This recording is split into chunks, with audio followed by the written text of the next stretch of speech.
Hi there, my name is Morgan Seiler, and I'm one of thousands of the fired feds who worked at the U.S. Department of Health and Human Services. The Department of Health and Human Services has 11 divisions, including but not limited to the FDA, or Food and Drug Administration, CDC, which of course is the Centers for Disease Control and Prevention, and NIH, or National Institutes of Health. My agency was the Substance Abuse Mental Health Services Administration, acronym SAMHSA, an already lean public health agency charged with promoting mental health, preventing substance misuse, and providing treatments and supports to foster recovery while ensuring equitable access and better outcomes for the nation. SAMHSA supports mental health and substance use care in your community three main ways: through grants, resources, and training. Grant funding goes to states, local governments, tribal nations, and community-based organizations. A grant I want to highlight here is the Rural Emergency Medical Services Training Grant, which helps recruit and train EMS personnel in rural areas with a specific focus on building skills to support mental health and substance use crises. Next, SAMHSA develops and supports federal-level resources to promote mental health, well-being, and recovery, prevent substance use, provide treatment, and raise awareness.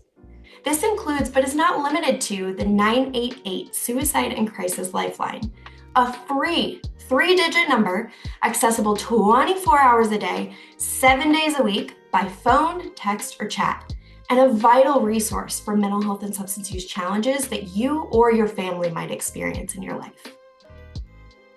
The third and final big bucket way that SAMHSA supports your community is through funding training for behavioral health, with over 40 population and topic-specific centers. These centers develop best practice resources, training courses, and other tools for mental health counselors, social workers, psychologists, and psychiatrists, so that you get the latest and greatest care when you seek prevention, treatment, or recovery supports. All of this support for clinicians is available free, regardless of whether the provider has a grant from SAMHSA.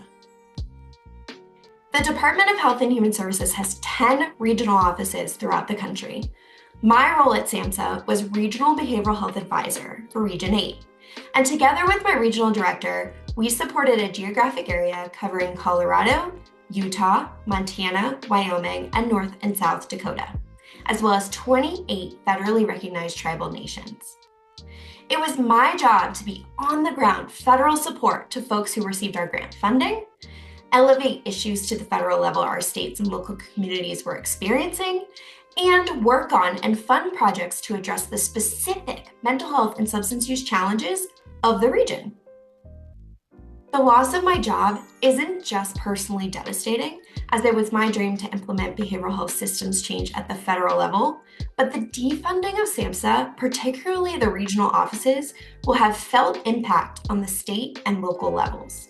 No longer will the constituents have the allyship and advocacy of someone who lives in their community.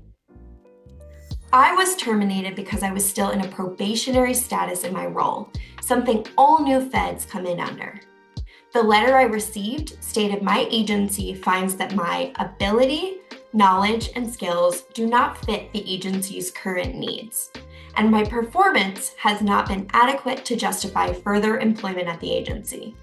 Which couldn't be further from the truth, as my recent performance evaluation was outstanding, the highest you can receive, and I have multiple service awards in my 18 months as a Fed.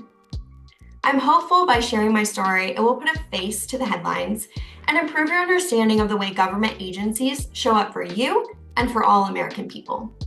While I'm disheartened by my wrongful termination, I'm looking into the future with the hope that I'll find some place a little brighter to land. Thank you for tuning in.